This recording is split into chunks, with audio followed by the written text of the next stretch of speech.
somebody who often shares about my dating life. Why? Because that's my personal life. I know to keep my relationship private. I have the right to decide what to share or not to share. I'm selective. And I also rarely discuss romantic relationships in general. And I think that's for two reasons. Number one, I fear it's a bit corny. Talking about romantic relationships and sharing my dating experience or my dating life, it's clearly not my thing, and I don't know, it just makes me uncomfortable. Anyway, number two, because I am by no means a professional relationship advisor. I've never considered myself a pro dater, if that makes sense. Because looking back on my 20s, I've actually had many more situationships than relationships.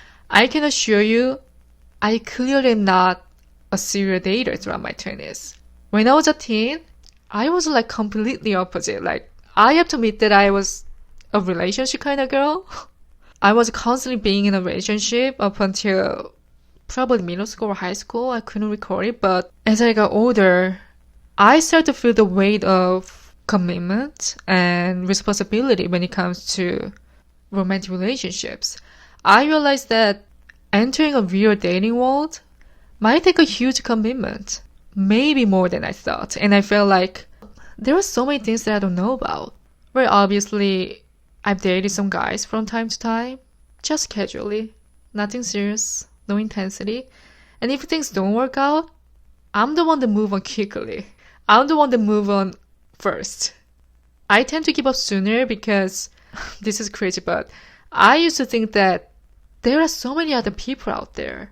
In our digital world, we have so much choice. We have so much access to whoever we want at any given moment. So I was thinking myself like, I want to keep my options open. I don't want to get sort of tied down. So what happens is, whenever I go on a first date with somebody and it's like, yeah, I had a good time with this person, but let me go see who else is out there. Let me go also date these other people. And there's this idea that it's not like you're going to focus on one person if you don't feel some like amazing chemistry the first time. You know what I mean? I think it's also another huge reason why it was hard for me to maintain long-term relationship is because I've been sort of hyper-fixated on the honeymoon phase every time I enter a relationship. Especially in the early stage, you and your significant other are bound to get blinded by the honeymoon phase, right? You're over the moon. You feel all the butterflies. And you want to look perfect for them, and you want to look flawless all the time. So you try your best to be as attractive to your partner, right? I mean, I was totally addicted to this phase, to be honest. Or maybe I'm overly relied on this to the point where once all the butterflies fade away, I thought this relationship was going to end. You know what I mean? I was like, alright, this relationship going to die anytime soon. It's gonna happening, whatever. I know it sounds really extreme, but now that I'm kind of circling back to those phases, I realize that it's totally normal to not feel the butterflies anymore. I think at a certain point, the honeymoon phase ends and you're going back to living your life. It's not like you're living this dream world anymore, right? It's not always sunshine and rainbow. But I almost think that sometimes that's the most beautiful time when, you can fully be yourself in front of this person. You can fully be vulnerable in front of this person. You don't get butterflies anymore. You can really just truly be yourself. And that can also be exhilarating. But alas, I couldn't realize at the time, and my heavy reliance on this honeymoon phase caused me some limiting beliefs that I'm not able to maintain long-term relationships. I'm not capable of long-term commitment. I was kind of insecure at the time. And as a result, the majority of situationships or relationships I had end up being short-term. Very short-term. But in some ways, I feel kind of fortunate because, around my age, so many people go back and forth between relationships and breakups. Like I've seen some of my friends even on and off in their relationships. But my experience is relatively less since most relationships I had didn't last that long. Which means I really had a hard time due to breakups. I never understood what heartbreak felt like. Simultaneously, I never understood what falling in love felt like either. Like deeply falling in love. Well, of course, a few exes that I dated, I like them.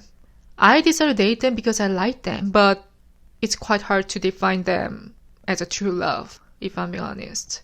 This might sound really bizarre, but I had this sort of issue where I always try to sort out the feeling between liking someone and loving someone. Because I think that these are whole different things, whole different concepts. Well, maybe I'm overly trying to analyze it, but I don't know. Loving someone is so much deeper. Love is such an abstract feeling for me, for sure.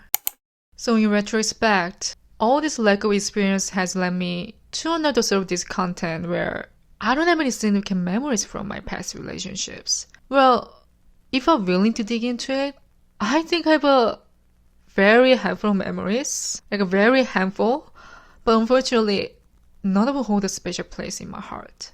So I guess that's part of the reason why I decided to go to study abroad in the States. I mean, there were so many other factors involved on this thing, but part of me wonders, why not throw myself into a new environment, explore a new city, interact with new people, and open my perspective to bring some fresh joy into my life and my daily life as well. I felt like I was almost desperate at the time to see something new, a new experience, because in my conscious mind, I fear that what if on my deathbed, I wouldn't be able to recall any memorable experiences? That's the one that I was most afraid of. Besides, I feel like I got into a point where I'm so done with the mundane date nights with guys who are not featured yet. Like the cliche outings like watching a movie, hopping to an aesthetic, overpriced cafe, having a dinner and drinks, and exchanging some, a typical Konya's hell questions, such as, what do you do for fun? Where do you live? When was the last time you dated? So and so. This repetitive pattern takes away all the excitement, and I can't help but question myself, like, seriously, what's the point of it all? Now let's really dig into why I've sort of neglected entering a romantic relationship. I think the reason for that is, first, throughout my 20s, I prioritized my social life over dating. One thing I can say for sure is that dating in general has never been my top priority. I loved going out. I loved being social. I prioritized that. If our friends were going out, it was like, what do we do? Where are we going on Friday night? So any chance I got, I definitely go out. And whether it was a party or clubbing or whatever. So overall, I feel like I truly indulged in my social phase. Another reason for that is, anyone who knows me knowing that I'm a homebody through and through, because it's my way to recharge and relax. This is just a whole crazy concept to me, come to think of it, because when I was younger, I used to feel like I'll be missing out if I stayed in. You know what I mean? Like, I always thought that all the fun shit's happening during the nighttime. And I feel like I have to participate so that I'll never be able to feel some sort of FOMO. But those days are over. Those days are over. And now, if when I do go out, I feel like I'm missing out on peace and rest. It's funny how things change, right? Also, another huge reason I've so neglected to get into a relationship is because for the last few years, I've been really working on my independence more than I ever have at any point of my life. The reason I was so focused on it was because prior to a few years ago, I was constantly around people, constantly with my friends, constantly in social settings. Like, I really give myself a room for solitude. But then ever since I live alone, I was pushing myself to spend so much time alone, at times isolate myself almost. I think the huge reason for that is because I feel like I wasn't reaching the level of independence. Like I wasn't independent yet. I clearly haven't achieved the level of independence that I want to achieve, and that has always given me some sort of dissatisfaction on myself. And then I also realized that I needed a new path and new purpose, and I didn't have any purpose as far as when it came to my work and what I was doing.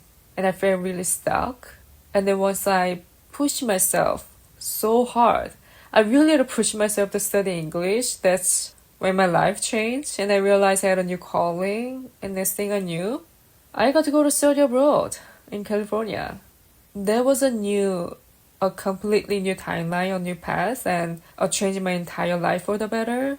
But I'm not gonna say everything went flawlessly because I've actually been stuck in a rut temporarily ever since I returned to Korea because once I faced my own reality, I felt like I hit a wall, you know? It felt like there was no long-term goal to aim for anymore. But if you really think about it, that isn't that really true. The fact that I got to meet a lot of new people along the way and that connection is very precious and it helped me to open up the doors to a whole new world. Plus, I was able to enhance my English skills in various ways.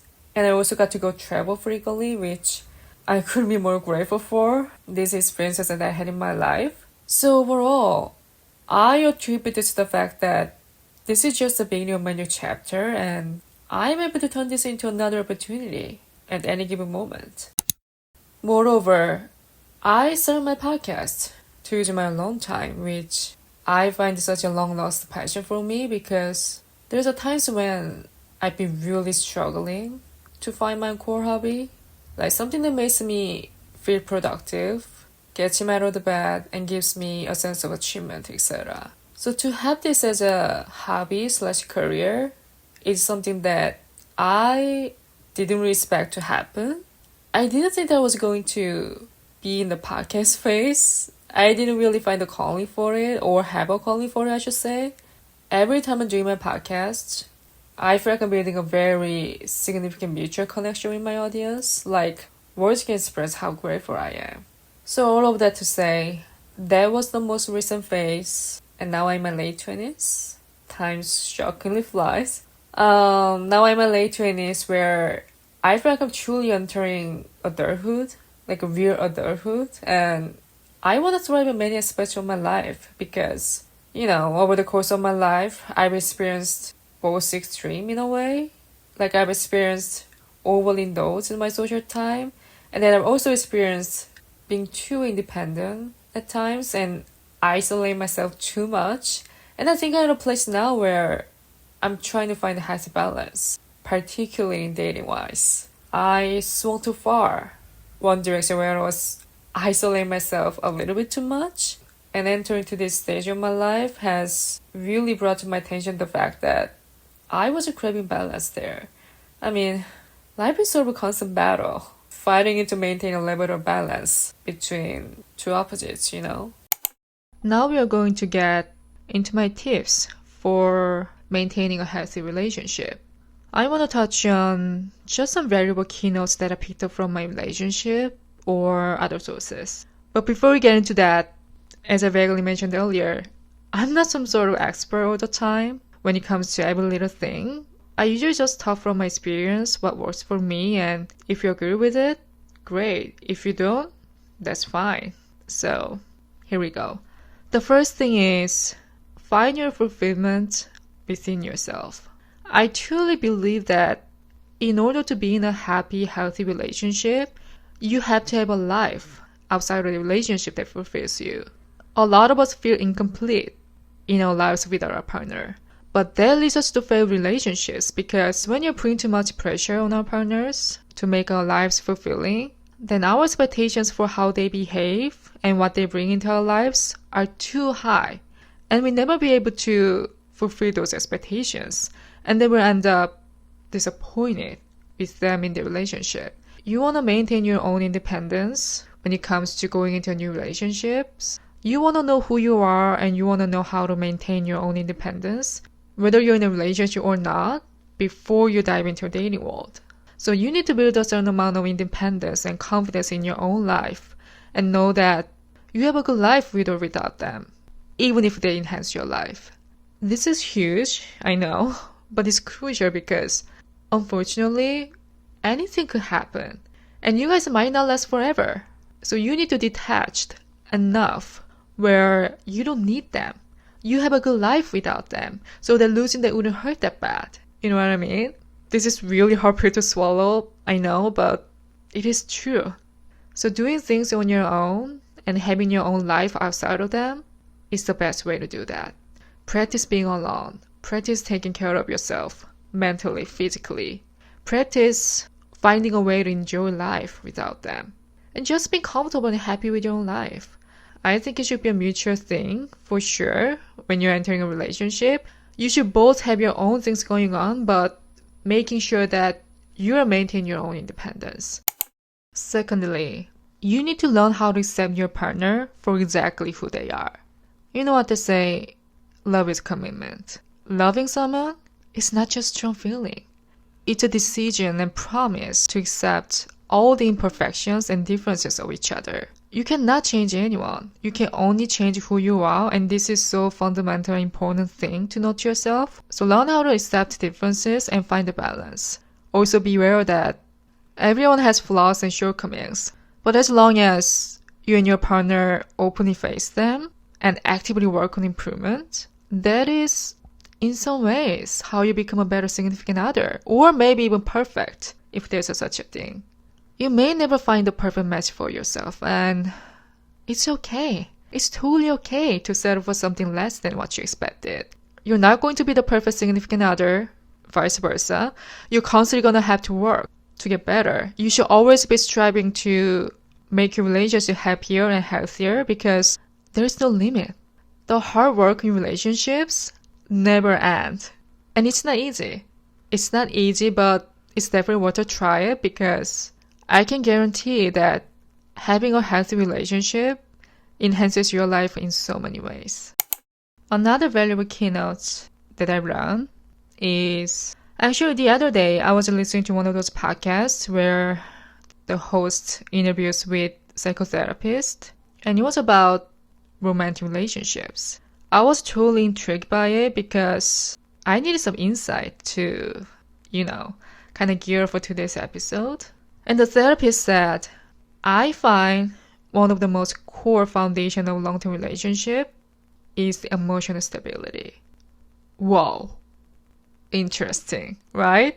As soon as I heard this, it literally stuck in my mind. Like, I couldn't agree more with it. I was like, why didn't I think of this? This is something we shouldn't overlook, but we do, unfortunately, most of the time, right? Life ebbs and flows. Humans go up and down, ebb and flow with their emotional stability. I mean, I do. If you're in a long-term relationship, there's a good chance that one member is going to have a really emotionally unstable moment at some point, inevitably. Whether it can be they lose their loved ones or they lose their job and they get really depressed or whatever. But remember that you are not a therapist to your partner. You can save them. Many of us misunderstand that we can save our partner and we have to save our partner because that's the quality of a significant other. So we have a tendency to try to be their therapist and fix their problems voluntarily, right? But that is not right. They need to work on their own issues while you try to be there for them and support them as much as you can. Another point is, I think a lot of people will project their problems onto their significant other when they're struggling. And they're blaming their significant other for no reason. Literally no reason. Because they don't know where else to project their energy and they rather just project onto their partner and realize, wait, I am actually the problem here. I know sometimes in a relationship, it's really hard to admit that you're the one with the problem, not them. I mean, I'm pretty sure many of us relate to this, including myself. Because, we have so much ego swinging around when you're entering a relationship, right? We tend to be very rigid. It's actually a lot easier to just lash out at our partner when you're feeling insecure. It's easier to just take it out on them rather than to look inward and be like, wait, this is about me. This is my issue. So I think the best way to handle that is, first, don't ever bring something impulsively. Take your time, cool yourself down, think about it logically, and you should really try to figure out if it's your problem or if it's their problem before bringing it up. And then once you're ready to talk it out, communicate with your partner. Have a conversation with them. Work out something with your partner so that you do not let your problems cause any unnecessary tension in the relationship. Last but not least, the biggest obstacle to being close is fear. Fear that you might get hurt, fear that you might hurt the other. I bet many of us have this type of fear. I mean, I've had for sure. But I believe the most important thing is to just dive in. Even if the results may betray you, even if the outcome is not going the way you think, just go for it. Put on in. What do you have to lose? Then, you lose them either way. You lose them whether you put all in or you put half in it, and it's still gonna hurt the same amount. So throw the ego away. Be vulnerable. Be honest with yourself. And just follow your heart. And with that being said, that concludes today's episode. I'm so grateful for all of you. Thank you so much as always for being here and listening to the podcast. If you enjoyed this episode, be sure to share it with your friends and rate it on Spotify. Your support and your love means the absolute world to me. Thank you so much as always, and stay tuned for the future episode. Bye.